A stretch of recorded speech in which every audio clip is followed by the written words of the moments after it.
Sancai is a versatile type of decoration on Chinese pottery, mainly using the three colors of brown, green, and a creamy off-white for decoration.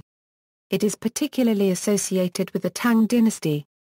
Therefore, it is commonly referred to as Chinese, A.A. Permilla 1/2 copyright Tang Sancai in Chinese.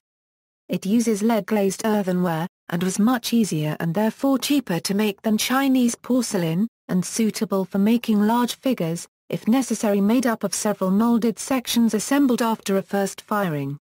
Flatware dishes and other vessels were made in the technique as well as figures. Technique. The body of Sancai ceramics was made of white clay, coated with a layer of glaze, and fired at a temperature of 800 degrees Celsius. Sancai is a type of lead-glazed earthenware. Lead oxide was the principal flux in the glaze, often mixed with quartz in the proportion of 3:1.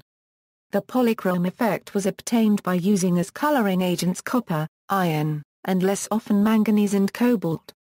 Sancai follows the development of green-glazed pottery dating back to the Han period. Predecessors to the Sancai style can also be seen in some northern Qi ceramic works. Northern Qi tombs have revealed some beautiful artifacts, such as porcelaneous ware with splashed green designs, previously thought to have been developed under the Tang Dynasty. Such a jar has been found in a northern Qi tomb, which was closed in 576 AD, and is considered as a precursor of the Tang Sancai style of ceramics. Development. The Sancai technique dates back to the Tang Dynasty. However, the colors of the glazes used to decorate the wares of the Tang Dynasty generally were not limited to 3 in number. In the West, Tang Sancai wares were sometimes referred to as egg and spinach by dealers, for their use of green, yellow, and white. Sancai wares were northern wares made using white and bar-firing secondary kaolins and fire clays. At kiln sites located at Tonghuan, Niukai County in Hebei and Gongxian in Henan, the clays used for burial wares were similar to those used by Tang potters. The burial wares were fired at a lower temperature than contemporaneous whitewares. Large figures made for grave goods and burials, such as the well-known representations of camels and horses, were cast in sections, in molds with the parts luted together using clay slip. In some cases, a degree of individuality was imparted to the assembled figurines by hand carving. Sancai continued to be produced in later periods, very often for large items made for temples. Sets of Sancai Liuan figures up to life-size were often displayed in special Liuan halls in temples. Few of these that remained in place survived the Cultural Revolution. The Yixian glazed pottery Luohans are a Liao dynasty set that is now distributed between various Western museums, and so very well known. Unusually, these were constructed around internal supporting iron bars. Pairs of large guardian figures flanking shrines were also made. Influences.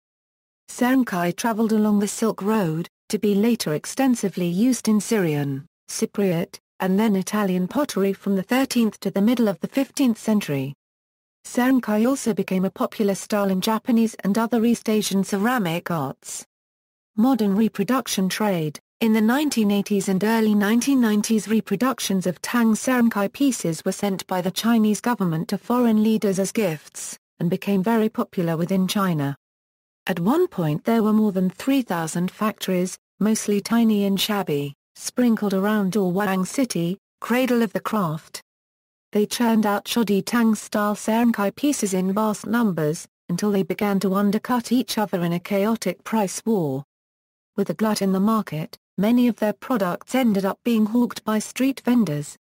In recent years the market for original pieces has boomed, and their prices continue to soar sky-high at auction houses around the world. This encourages the reproduction business, which has benefited from the development of new techniques. Some in the field can produce works that may fool even the most experienced eyes. Emboldened by the precision of forgery technology and lured by exorbitant profit, some sell pastiches as originals. References. External links: A Handbook of Chinese Ceramics from the Metropolitan Museum of Art.